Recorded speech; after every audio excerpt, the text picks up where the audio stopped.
میرا ماننا ہے کہ ہمیں اپنی مرضی کرنے کی اجازت ہے. اللہ تعالیٰ نے ہمیں یہ حق دیا ہے کہ ہم اپنے طریقے سے اپنی زندگی جئیں. مگر یہ دیکھنا ہے کہ کون سے انسان کو اللہ نے یہ حق دیا ہے. میں کب اپنی مرضی کر سکتا ہوں؟ میں تب اپنی مرضی کر سکتا ہوں کہ میرے کچھ بھی کرنے سے مجھے بھی نقصان نہ ہو اور ساتھ والے کو بھی نقصان نہ ہو.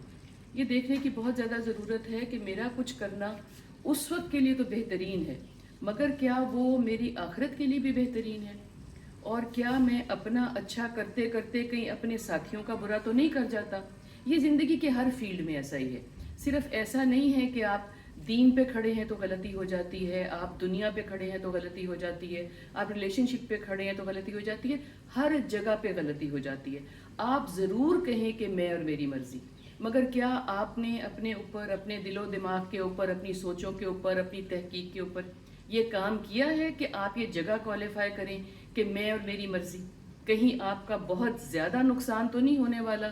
کہیں آپ حد حرم تو نہیں ہو رہے؟ کہیں آپ اپنے آپ کو اوور ایسٹیمیٹ تو نہیں کر رہے کہ اپنی مرضی پہ چل کے آپ صحیح جگہ پہ پہنچ جائیں گے؟ یہ بہت سوچنے والی بات ہے. اور آپ تو پہنچ جائیں گے، آپ کے پہنچنے کی کاسٹ کوئی اور تو نہیں دے گا. Be where.